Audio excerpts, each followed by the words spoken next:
O homem era destituído dele, era separado dele, porque todas as pessoas, todos os pecados destituídos e longe estão de Deus. Mas ele prova o seu amor entregando Jesus, mesmo nós sendo ainda pecadores.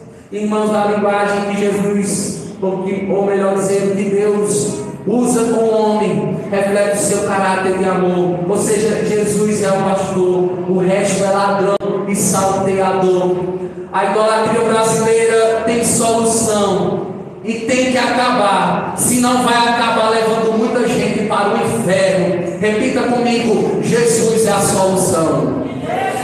Jesus é a solução, continua sendo a solução para o homem perdido, porque fora de Cristo não há salvação, e nós sabemos disso, porque o Brasil ele vai para frente, o Brasil vai para frente espiritualmente quando a palavra de Deus deixar de ser um amuleto estático e passar a ser o fundamento moral que governa o caráter do seu povo, desde o cidadão comum até a mais alta esfera do governo. A Bíblia, como a palavra escrita de Deus, nos mostra a verdade: conhecereis a verdade, e a verdade vos libertará. E se o Filho vos libertar, verdadeiramente sereis livres. João 8, 32 e 36. Converte-se a Jesus. Não existe outra forma de receber a salvação. Muitos aí afora colocam outra pessoa no lugar de Jesus, ou colocam outra pessoa para passar na frente de Jesus, mas ninguém pode passar na frente de Jesus, porque Ele está à destra do Deus Pai, intercedendo por mim e por você.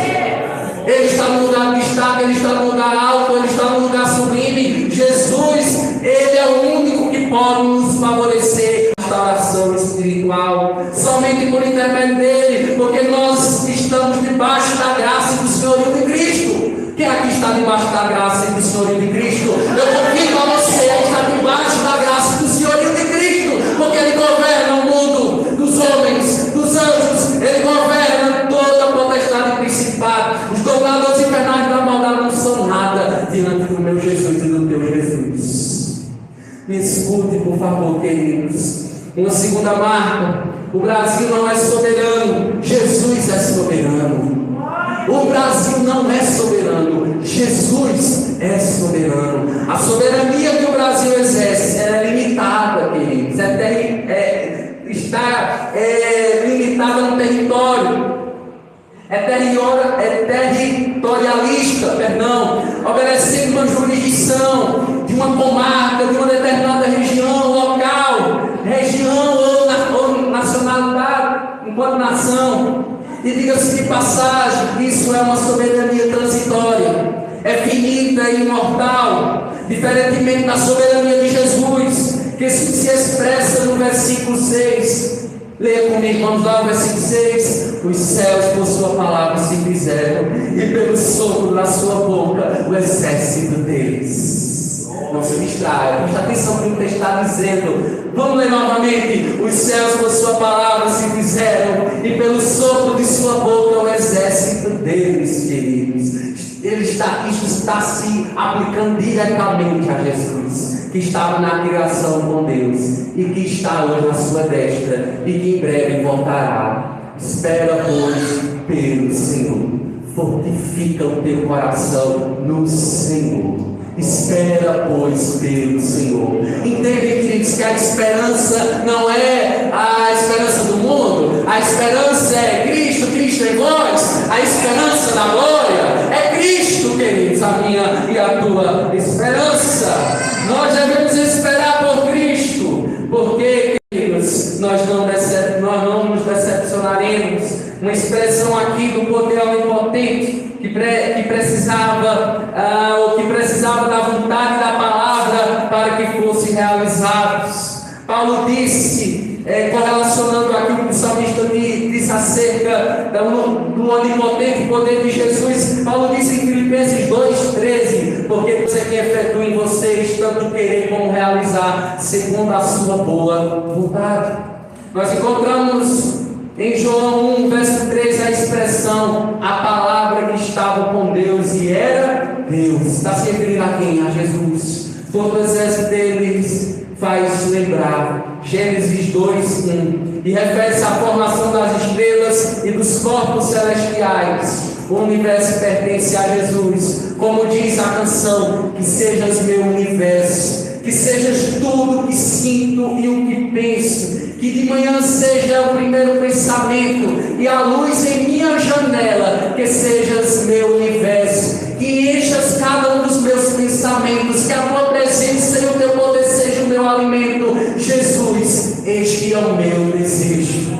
Amados, que Jesus seja o nosso desejo, o nosso anelo, o nosso prazer, queridos. A música acima canta de maneira poética o que Jesus é para o cristão, o que Abraham Kuyper descreveu nessa frase: não existe centímetro quadrado da existência humana que Cristo não diga é meu, pertence a Jesus. Pertence a Jesus, a tua vida pertence a Jesus, o teu marido pertence a Jesus, o teu filho pertence a Jesus. Não entregue os pontos, o teu marido, eu quero dizer, pertence ao Senhor Jesus. Não entregue os pontos, ora por ele, intercede por ele, porque aqueles que são de Cristo se voltaram para Cristo, nem que seja nos últimos instantes de sua vida, nem que seja no leito, nem que seja no luto. O Senhor, ele faz grandes coisas.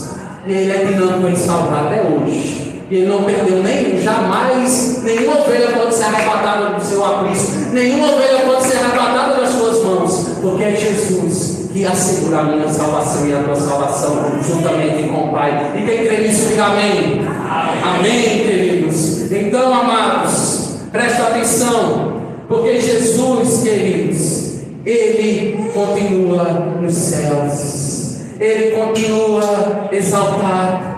E o salmista, queridos, não poderia imaginar o vasto número de estrelas que os astrônomos modernos têm descoberto, mas ele sabia onde e como elas tinham surgido pela expressão exata do ser de Deus. Hebreus 1, verso 3. Vejamos mais detalhes acerca da soberania de Cristo. Não para por aí, queridos. O texto traz muitos detalhes. Nós temos que nos atentar a esses detalhes. Versículo 7: ele ajunta em montão águas do mar, e em reservatório encerra os abismos. Ou seja, o ajuntamento das águas e o armazenamento em reservatórios refere-se à separação da terra e o mar, nos atos criativos iniciais do Pai, do Filho e do Espírito Santo. Agora vejamos o versículo 8 e 9: que toda a terra tema o Senhor, que tremam todos os habitantes do mundo. Veja o versículo 9: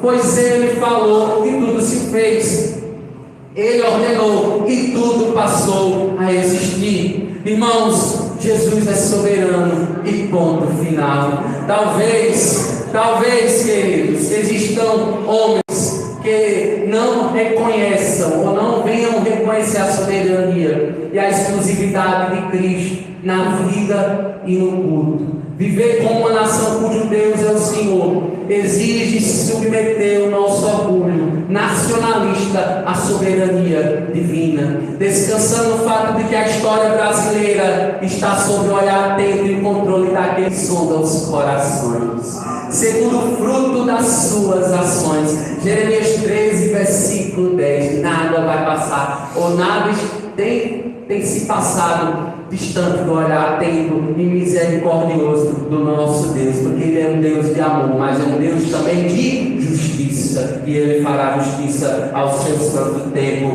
Me escute: o cristão que fundamenta a sua espiritualidade em Cristo e no Espírito Santo não será decepcionado. Romanos 5,5: ora, a esperança não nos decepciona, porque o amor de Deus é derramado em nosso coração pelo Espírito Santo que Ele foi nos dado. Mas uma terceira e última marca, não menos importante que as duas primeiras: o Brasil não é a bola da vez, Jesus é tudo que nós temos. O Brasil não é a bola da vez, Jesus é tudo que nós temos, queridos. O Brasil até pode ter a hegemonia de títulos mundiais no futebol de campo e até carregar esse título, o país do futebol, porém a bola da vez está nos pés de Jesus. Eu vou repetir: a bola da vez está nos pés de Jesus, porque Jesus é o capitão, Ele é o comandante, Ele é o líder espiritual da minha vida, Ele é o líder espiritual da tua vida.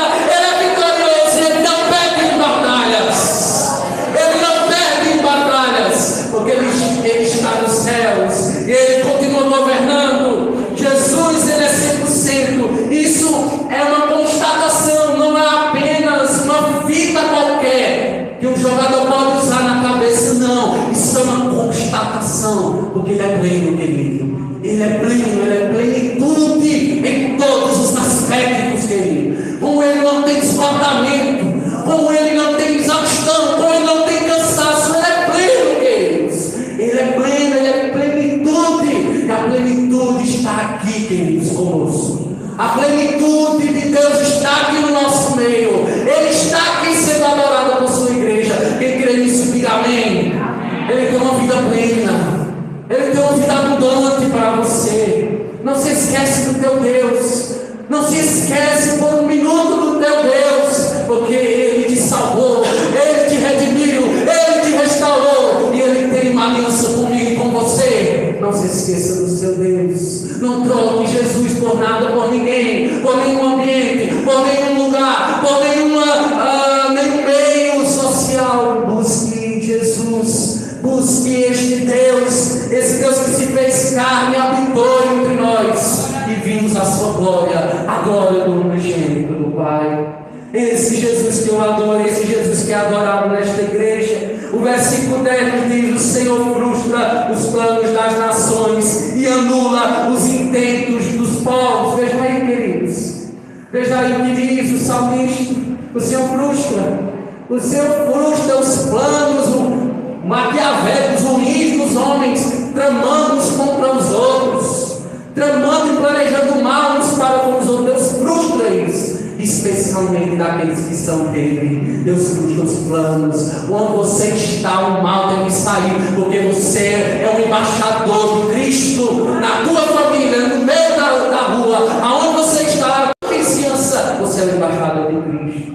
E Deus frustra os planos contra você, contra os seus. Não se esqueça disso. Em outras palavras, o Senhor dá risadas, querido. O Salmo 2 diz que o Senhor dá risada daqueles que são contra o seu reino e contra o seu ungido. Dos planos humanos contra o seu reino, o seu ungido. Pois assim diz o Senhor, no Salmo 2, versículo 6: eu constituí o meu rei sobre o meu santo monte Sião. É o Senhor que constituiu. Jesus é o Senhor que deu autoridade a Ele sobre os céus e a terra. Entendem, queridos? Observe comigo o versículo 11. Mantenha sua Bíblia aberta. O plano do Senhor dura para sempre, os intentos do seu coração por todas as gerações. Queridos, o homem pode fazer planos, mas é da boca do Senhor que provém a realização dos mesmos. É se o Senhor quiser, é se o Senhor permitir. A gente só pode dar um passo se o Senhor permitir, queridos. Então, amados, queridos, o salmista aqui, ele nos dá uma aula da soberania de Deus. Em resumo, ele nos dá uma aula de fato sobre a soberania daquele que é grande em poder e majestade. Ou seja, o reino do Senhor é eterno, Ele reina eternamente. Jesus reina, repita comigo: Jesus reina. Amados, em resumo, o salmista disse aqui, nestes versos, que o Senhor pode frustrar os planos, governos e projetos de uma nação. A vontade de Deus para os seus filhos vem do coração de Deus, e é uma expressão do seu amor por eles, de modo que não há motivo algum para inquietação, nem coisa a temer. Como lemos, queridos, no Salmo 27, na abertura deste culto, nós lemos assim: o Senhor é a minha luz, é a minha salvação, de quem terei medo? O Senhor é a fortaleza da minha vida, a quem temerei, queridos? E sai uma constatação de confiança, de credibilidade naquele que nos defende, que é sol e escudo, e nenhum bem sonega aos que andam retamente. E aí nós chegamos no texto principal, um texto que nós estamos refletindo, que estamos verbalizando. O versículo 12 nos diz: feliz a nação cujo Deus é o Senhor e o povo que Ele escolheu para a sua herança. O texto de destaque do Salmo 33. Queridos, é um grande privilégio de Israel ser o povo de Deus e a herança preciosa do Senhor, que a igreja deixe de se maravilhar, ou melhor dizendo, Que a igreja nunca deixe de se maravilhar com esse privilégio de ser o povo de Deus, comprado e redimido pelo sangue bendito de Cristo, nação santa, povo e propriedade exclusiva de Deus. Não deixe de se admirar destes títulos que você carrega enquanto discípulo de Jesus. Irmãos, o salmista adverte que nenhum rei se salva pelo tamanho do seu exército, nenhum valente se livra pela sua muita força. O cavalo é uma falsa esperança de vitória. O verdadeiro socorro e escudo está nos olhos do Senhor, que se voltam para os que o temem. Veja o salmo muito conhecido, Salmo 121. Lemos esse salmo, conhecemos esse salmo, e eu quero que todos leiam em alto e bom som comigo o que diz o versículo 1 e o 2. Minha irmã vai colocar aqui e todos vão ler comigo. Vamos lá? Eleva os teus olhos para os montes, de onde me vem o meu socorro. Versículo 2: o meu socorro vem do Senhor, que fez os céus e a terra. Amém? Ele é o teu pronto socorro, ele é o SAMU. Amém? Que chega no momento certo, que chega no momento certo, queridos. Eu confio nesse Deus que faz o bem a todos, sem olhar quem. Amém? Faz o bem a todos, sem olhar quem. Nesse mundo do Brasil, ele só encontrará estabilidade e paz real quando arrancar do coração a idolatria das falsas seguranças e depositar sua total confiança no Senhor. Voltemos para o Salmo 33. Vejamos o que o versículo 22 nos diz: seja sobre nós, Senhor, a tua misericórdia, como de ti esperamos. Continua falando desde conosco. De ti esperamos, amados irmãos. Seja sobre nós, Senhor, a tua misericórdia, como de ti esperamos, como diz o salmista. Confiemos na esperança do Senhor. O nosso socorro e o nosso escudo não são humanos, são o próprio Deus. Amém? E que venha o teu reino, como Jesus nos ensinou, e seja feita a tua vontade, assim na terra como nos céus. Amados, para concluir, nós meditamos hoje no tema Brasil, nação cujo Deus é o Senhor, e vimos as 3 marcas indispensáveis de um povo que se submete sua história ao Deus vivo. A primeira: o Brasil não tem a palavra, o verbo de Deus é a palavra. O Brasil não é soberano, Jesus é soberano. O Brasil não é a bola da vez, Jesus é tudo que temos. Essas 3 verdades espirituais para a minha vida e para a sua vida. Mas diante do texto ainda há algumas aplicações práticas. Se a palavra final não é do governo, da economia ou da cultura, mas sim do Senhor, nossa conduta diária, queridos, presta atenção, deve, queridos, refletir essa verdade. Devemos deixar de lado o jeitinho brasileiro que corrompe a nação e dizer como Jesus disse e viveu: santifica-os na verdade, a tua palavra é a verdade. Como é que está o teu devocional? Como é que está a tua leitura bíblica? Como é que está o teu momento de quebrantamento diante do Senhor? Como é que está o meu devocional, o meu momento de quebrantamento diante do Senhor? Que voltemos às boas práticas, queridos. As práticas de leitura bíblica, de oração, de jejum, de maneira regular, estarmos na casa do Senhor, sendo alimentados pela palavra do Senhor. Amém, igreja? Em segundo lugar, se Jesus é soberano, o destino do Brasil não está selado nos gabinetes políticos. Nossa resposta prática deve ser a intercessão fervorosa, queridos. Percebe? Porque Jesus, ele vai dizer, abra comigo em João, no capítulo 6. Veja como é prático esse texto. É muito prático, é muito objetivo. João 16, versículo 23 e 24. A importância da oração, a importância da vida de oração, a vida de oração de um cristão genuíno. João capítulo 16, verso 23 e 24, ele diz o seguinte: naquele dia vocês não me perguntarão nada, em verdade lhes digo, se pedirem ao Pai alguma coisa em meu nome, Ele lhes concederá. Até agora vocês não pediram nada em meu nome. peçam e receberão, para que a alegria de vocês seja completa. É promessa, queridos. No nome de Jesus, todas as coisas, elas são mexidas, elas são